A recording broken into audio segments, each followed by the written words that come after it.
왜 하필 이 사람과 부부가 되었을까? 좋을 줄 알았습니다. 적어도 처음엔 나를 더 이해해주고 외롭지 않게 해줄 사람이라고 믿었습니다. 그런데 살다 보니 점점 내가 사라지는 느낌입니다. 같은 공간에 있어도 마음이 닿지 않고 함께 밥을 먹어도 말이 오가지 않고 언젠가부터는 서로의 존재가 불편해졌습니다. 내가 선택한 사람인데 왜 이렇게 후회가 밀려올까요? 어쩌면 사랑받고 싶어서 너무 많은 걸 내어줬고 그러다 보니 억울함이 자꾸 쌓였는지도 모릅니다. 처음엔 사랑이라 믿었는데 지금은 감정의 부스러기만 남아 있습니다. 부처님께서는 말씀하셨습니다. 과보는 스스로 짓는 법, 그대가 맺은 인연은 그대의 마음이 빚은 그림자이니라. 이 말은 죄책감을 주기 위함이 아닙니다. 그저 이 고통의 씨앗이 외부에서 온 것만은 아니라는 뜻입니다. 우리가 누구와 인연을 맺는가는 내가 어떤 마음을 품고 살았는가를 되돌아보게 합니다. 사랑받고 싶었던 그 마음, 외로웠던 그 시절, 인정받고 싶어서 무리하게 웃던 순간들, 그 모든 것들이 결국 이 사람을 향하게 했는지도 모르겠습니다. 그러니 후회하기 전에 이 인연이 내 마음에서 비롯되었음을 먼저 알아차리는 연습을 해보면 좋겠습니다. 마음이 만든 인연이라면 마음으로 다시 들여다볼 수도 있으니까요. 이 사람과 함께하는 삶이 꼭 고통이어야만 하는 건 아닙니다. 때로는 고통조차도 배우자가 내게 건네는 무언의 메시지일 수 있습니다. 나 이렇게 아프다. 너무 오랫동안 외면당했다. 함께 있는 것 같지만 나는 혼자였다. 이 소리를 들을 수 있다면 인연은 다시 다른 결로 이어질 수 있습니다. 말을 바꾸라는 뜻이 아닙니다. 억지로 이해하라는 것도 아닙니다. 다만 내 마음을 조금만 더 천천히 들여다보면 왜 이 사람과 부부가 되었는지를 이제야 어렴풋이 알 것 같습니다. 나의 부족함과 아픔이 이 사람을 데려왔다는 것을, 그래서 함께 아파보자는 뜻이었는지도 모른다고. 그리하여 부처님께서는 모든 인연에는 배움이 있나니 괴로움 속에 눈을 뜨면 사랑은 다시 숨을 쉰다 하셨습니다. 오늘도 그대의 마음이 조용히 숨 쉴 수 있기를, 이 고요한 법의 길로 함께 걸어보시기를. 계속해서 두 번째 편을 이어가겠습니다. 이제는 함께 살아간다는 것의 고요한 무게에 대해 이야기해 보려 합니다. 같은 집에서 같은 날들을 보내고 있지만 서로의 삶은 점점 다르게 흘러갑니다. 당신은 여전히 같은 자리에 있는데 그 사람은 어딘가 멀리 가버린 듯한 느낌.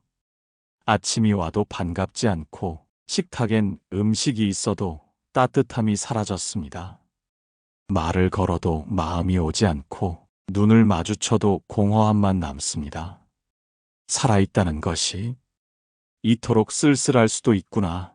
그것을 가장 가까운 사람 옆에서 느끼게 됩니다. 이럴 줄 알았더라면 처음부터 혼자가 나았을 거라고 속으로 몇 번이고 되뇌었을 수도 있겠습니다. 그러나 부처님께서는 이렇게 말씀하셨습니다. 같은 배를 탄 이는 파도를 함께 건너는 법이니라. 결혼이란 배를 탔다는 건 같은 파도 위에 있다는 뜻입니다. 누군가는 벌써 지쳐 노를 놓았을지 모릅니다. 또 누군가는 끝없이 노를 젓느라 마음이 닳았을지도 모릅니다. 그렇기에 지금의 고요함은 정적이 아니라 파도를 마주한 무력함일 수 있습니다. 부부는 늘 같은 속도로 노를 젓는 존재는 아닙니다. 어떤 날엔 내가 지쳐 멈추고 어떤 날엔 그 사람이 지쳐 멈춥니다. 그럴 때 서로를 원망하는 대신 잠시 멈춘 그 자리에 따뜻한 물 한 모금 내어줄 수 있다면 우리는 같은 배 안에서 다시 숨을 고를 수 있습니다. 혼자가 아니라고, 이 파도를 함께 견뎌보자고 조용히 손을 내밀 수 있다면 말 없는 하루도 조금은 덜 아프게 지나갑니다. 살아간다는 건 상대를 바꾸는 일이 아니라 내가 무엇을 내려놓는가의 여정입니다. 불만도, 기대도, 과거의 장면들도 차근차근 내려놓고 나면 마음이 빈자리에 바람이 스칩니다. 그 바람이 다시 말을 걸어옵니다. 처음엔 왜 그 사람이 좋았을까? 무엇을 함께 웃었고 무엇을 함께 지나왔을까? 그 질문 하나만으로도 부부의 삶은 아주 조금 달라질 수 있습니다. 가장 가까운 사람이 가장 멀게 느껴질 때 가장 먼저 돌아봐야 하는 것은 그 사람의 마음이 아니라 내가 지금 지니고 있는 마음입니다. 부처님께서는 먼지 낀 거울을 닦을 때 세상이 밝아지느니라 하셨습니다. 그대여, 오늘은 그 먼지 낀 마음 하나 닦아보는 하루가 되기를. 세 번째 편으로 이어갑니다. 이번에는 기대라는 이름의 외로움에 대해 이야기해 보겠습니다. 결혼 전에는 사랑만 있으면 된다고 믿었습니다. 함께 밥을 먹고 서로 기대고 아프면 약이 되어줄 사람. 그런 마음으로 시작했는데 살아갈수록 사랑만으론 부족하다는 걸 느낍니다.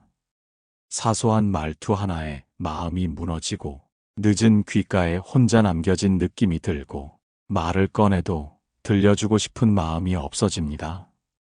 왜 나를 몰라줄까? 왜 이렇게 무심할까? 속으로 자꾸만 질문이 쌓여갑니다.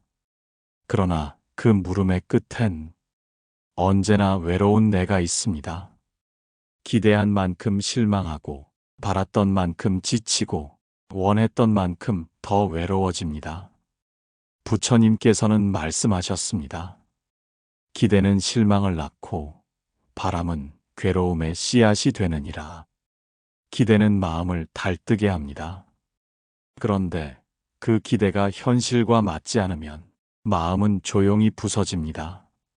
사랑하는 사람에게 무언가를 바라는 건 자연스러운 일이지만 그 바람이 채워지지 않았을 때 우리는 스스로를 더 깊은 고립 속에 밀어넣곤 합니다. 그 사람은 예전 그대로일지 모릅니다. 달라진 건 내 마음입니다. 더 많이 바라게 되었고, 더 많이 채우고 싶어졌고, 그래서 더 자주 실망하게 되었습니다. 이쯤에서 묻습니다. 정말 내가 원하는 건 그 사람의 변화일까요? 아니면 내가 품고 있는 이 바람의 무게를 내려놓는 일일까요? 부처님은 또 이렇게 말씀하셨습니다. 욕망의 불길을 꺼뜨릴 때 마음은 본래의 빛을 회복하느니라. 기대를 내려놓는다고 해서 사랑이 사라지는 건 아닙니다. 오히려 사랑이 본래의 자리를 찾습니다. 말하지 않아도 알아주길 바라는 마음, 그 마음이 나를 더 지치게 했음을 조용히 인정해보는 날이 오면 우리는 그제서야 나라는 사람에게 조금 더 다정해질 수 있습니다. 그리고 내 마음이 고요해지면 그 사람의 말 없는 배려도 서툰 표현도 서서히 다시 보이기 시작합니다. 사랑은 내가 어떤 시선으로 바라보느냐에 따라 같은 사람도 새롭게 다가옵니다. 오늘도 그대의 기대가 조금은 가벼워지기를. 기대 대신 이해를, 바람 대신 침묵을 품을 수 있는 하루가 되기를. 네 번째 편을 이어갑니다. 이번에는 용서라는 낯선 단어와 마주해 보려 합니다.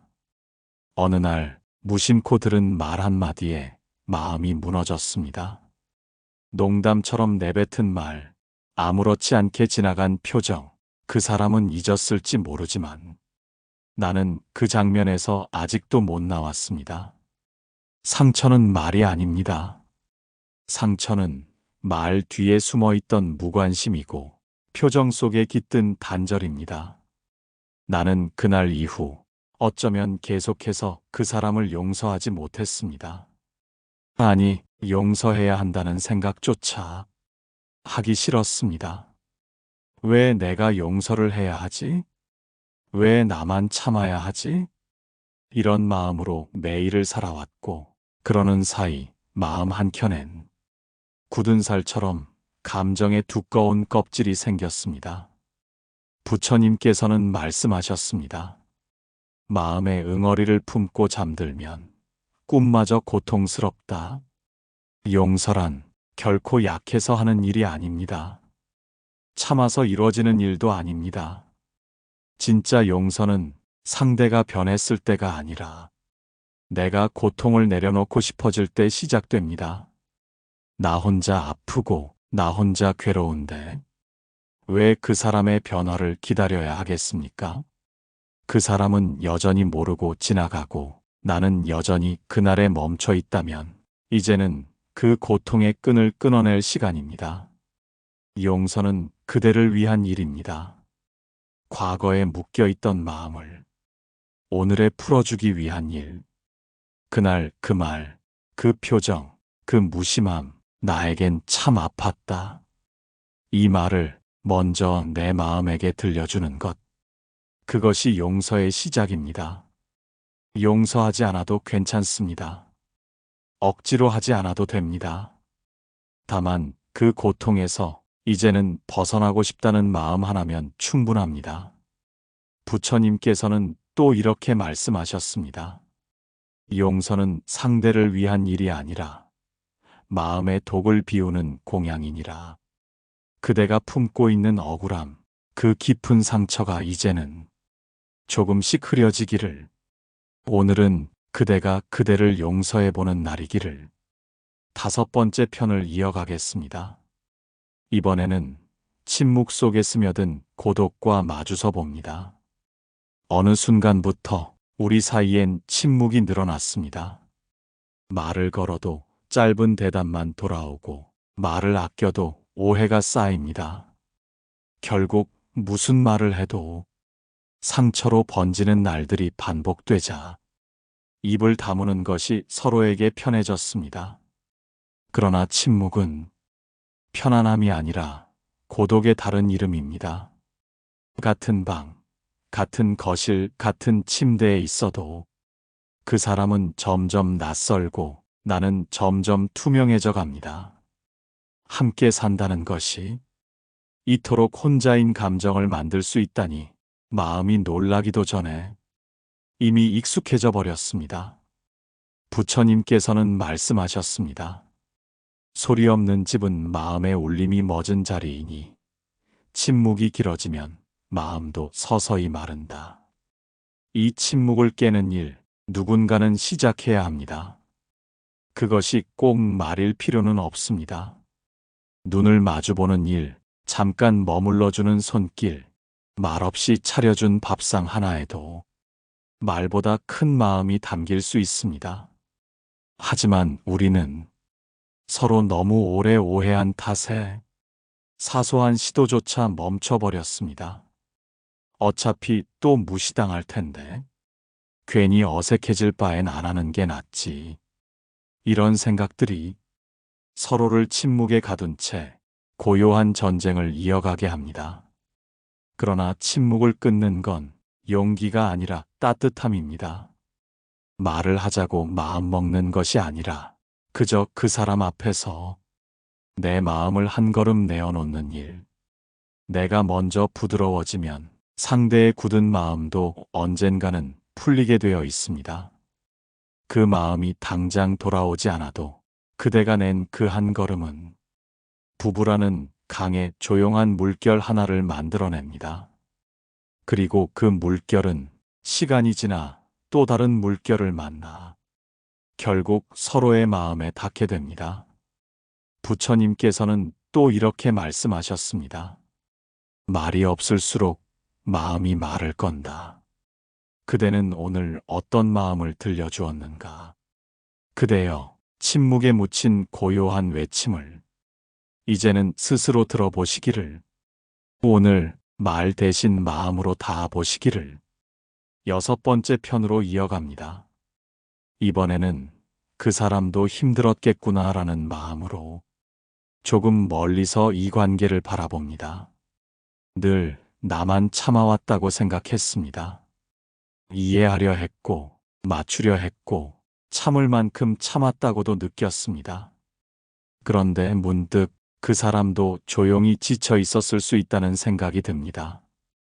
힘들다고 말하지 못했을 뿐, 아프다고 소리낼 틈이 없었을 뿐, 그 사람도 어쩌면 매일 같은 고민을 했는지도 모릅니다.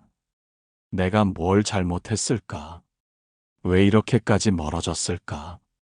우리 둘 다 각자의 방 안에서 각자의 고통을 끌어안은 채 서로가 보이지 않았던 건 아닐까요? 부처님께서는 말씀하셨습니다. 괴로움은 누구에게나 있으나 드러내지 않는 자는 더욱 깊은 연민의 대상이니라. 사람은 저마다의 외로움을 지닌 채 삽니다. 그 외로움이 다 표현되지는 않습니다. 특히 가장 가까운 사이일수록 오히려 더 많은 걸 감추게 됩니다. 말하면 상처가 될까 두렵고, 말하지 않으면 나만 아픈 것 같아 억울합니다. 그러다 보니 서로의 고통을 향해 눈 감고 살아갑니다. 하지만 오늘 잠시 그 사람의 마음을 들여다보면 어떨까요? 피곤해 보였던 날들, 말이 거칠어졌던 순간들, 무관심했던 표정들, 그 안에도 어쩌면 다 설명할 수 없는 괴로움이 있었을 것입니다. 그 사람이 무뚝뚝했던 게 아니라 다만 표현하는 법을 모르는 사람이었을 수도 있습니다. 그 사람이 모른 척한 게 아니라 자신도 어떻게 해야 할지 몰라서 그저 침묵했던 것일지도 모릅니다. 이런 생각 하나만으로 마음은 조금씩 풀립니다. 무조건 용서하라는 뜻이 아닙니다. 다만 그 사람도 힘들었겠구나. 그 말 한 줄을 내 마음에 새겨보자는 것입니다. 그렇게 놓아보면 조금 덜 억울하고 조금 덜 원망스럽고 조금 더 부드럽게 오늘을 살 수 있습니다. 부처님께서는 또 이렇게 말씀하셨습니다. 상대의 마음을 헤아릴 때 괴로움은 연민으로 녹고 인연은 다시 시작되느니라. 그대여, 오늘 하루만큼은 그 사람의 눈으로 세상을 바라보시기를. 그의 침묵 속에도, 그의 지친 걸음 속에도 말없는 마음이 있었다는 걸 조금은 알아차릴 수 있기를. 7번째 편을 이어가겠습니다. 이번에는 부부라는 인연 안에서 진짜 나를 잃어가는 고요한 두려움에 대해 이야기합니다. 언제부터였을까요? 내가 나 같지 않다는 느낌. 예전엔 좋아하던 일도 시들해지고 웃음도 감정도 점점 흐려집니다. 무엇보다 내가 뭘 원하는 사람인지 점점 잊혀집니다. 가족을 위해, 배우자를 위해 많은 걸 내려놓고 미뤄두고 맞춰왔습니다. 그게 사랑이고 책임이라 믿었지만 어느 날 문득 나는 어디에 있을까? 그 질문이 마음을 울립니다. 부처님께서는 말씀하셨습니다. 자신을 잃고 남을 구하려 하면 결국 모두가 길을 잃느니라. 부부라는 인연 안에서 내가 사라지는 일은 참 조용히 일어납니다. 내 감정보다 그 사람의 기분을 먼저 살피고 내 욕심보다 아이들의 안정을 먼저 생각하고 내 시간을 자꾸만 미뤄두다 보면 어느샌가 나는 누군가의 누구만 남습니다. 그러나 부처님께서는 그렇게 살아서는 결국 아무도 행복해지지 않는다고 하셨습니다. 왜냐하면 잃어버린 나 자신은 언젠가 원망이라는 이름으로 되돌아오기 때문입니다. 내가 이만큼 했는데, 나는 다 참았는데, 이 마음이 쌓이면 사랑은 의무가 되고 배려는 부담이 됩니다. 그러니 조금은 이기적으로 살아야 합니다. 하루에 단 10분이라도 혼자 있는 시간을 갖고 조용히 내 마음을 묻고 지금 내가 괜찮은지 물어야 합니다. 부부 사이에서도 내 자리를 지키는 일은 결코 이기적인 게 아닙니다. 그것은 내가 이 관계 안에서 제대로 숨 쉬기 위한 일입니다.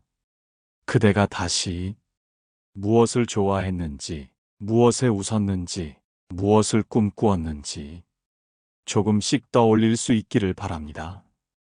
그리고 그대가 자신을 존중하기 시작하면 그 기운은 고요히 그 사람에게도 전해질 것입니다. 진짜 나를 기억하는 하루, 그 하루가 모이면 내가 사라졌던 결혼 생활에도 다시 빛이 깃들 수 있습니다. 부처님께서는 또 이렇게 말씀하셨습니다. 자기를 지키는 자가 세상과도 화해하느니라. 그대여, 오늘은 그대를 위한 시간을 허락해 주시기를. 그 누구도 아닌 그대 자신으로 숨 쉬는 하루가 되기를. 8번째 편으로 이어갑니다. 이번에는 함께 늙어간다는 것의 진짜 의미에 대해 조용히 되짚어 봅니다. 처음엔 몰랐습니다. 같이 나이 든다는 게 어떤 일인지. 주름 하나 늘어난 얼굴을 마주하는 아침, 숨이 차서 한참을 쉬게 되는 계단, 갑자기 조용해진 저녁 식탁. 시간이 흐를수록 우리 사이에도 조금씩 낡은 기운이 깃듭니다. 말은 줄고 손길은 덜해지고 서로를 바라보는 눈빛조차 무뎌집니다.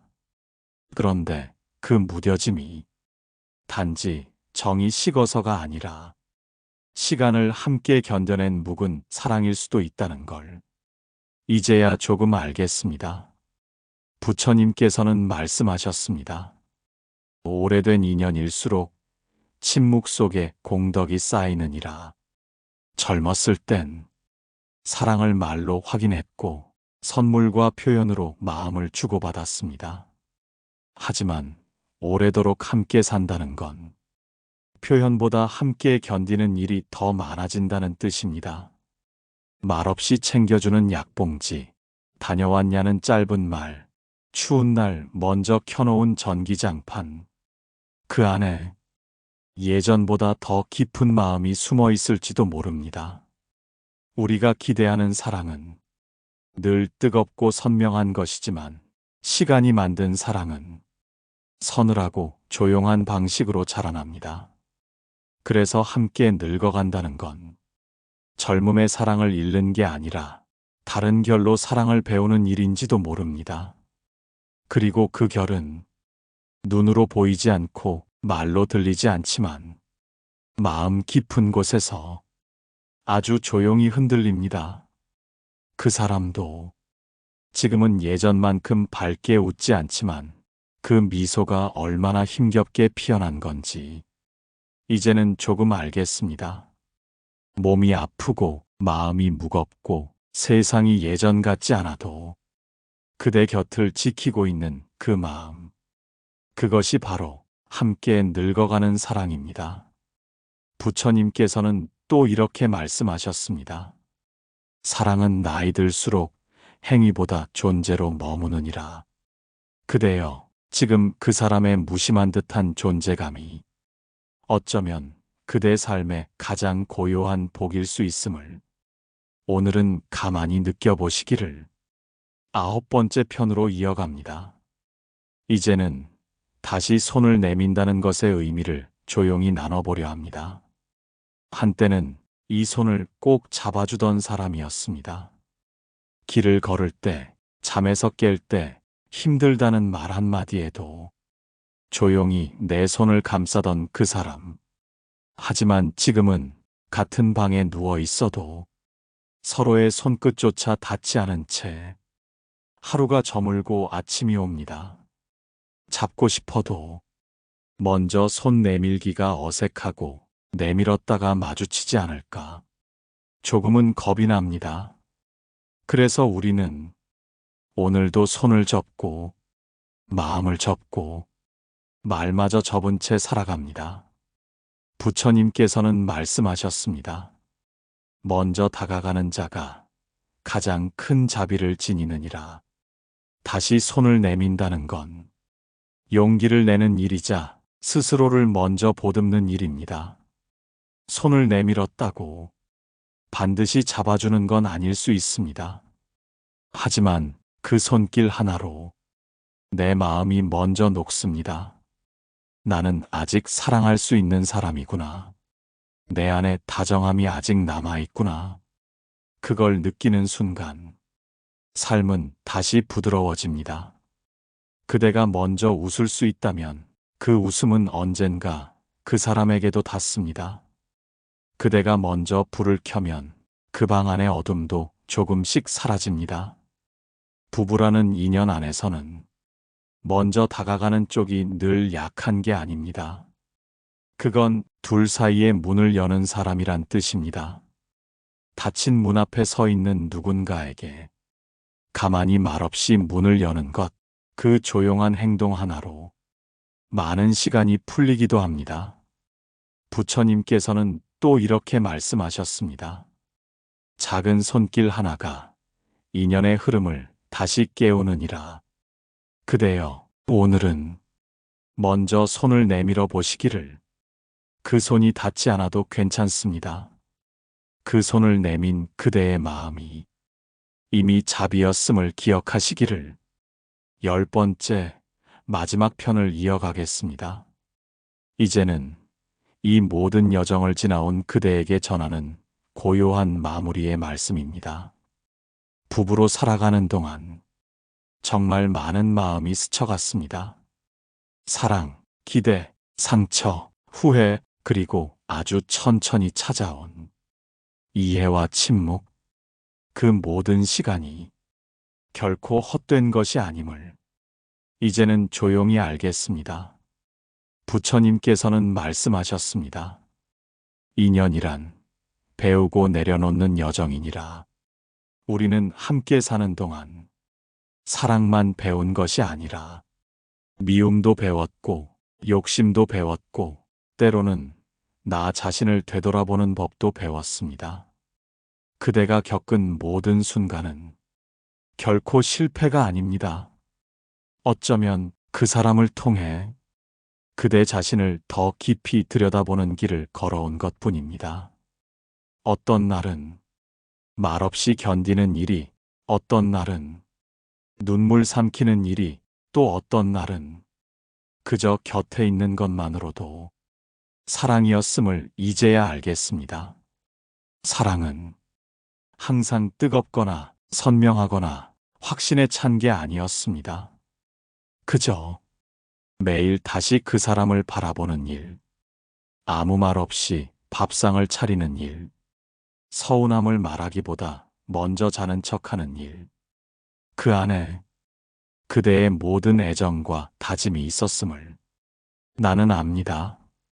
부처님께서는 또 이렇게 말씀하셨습니다.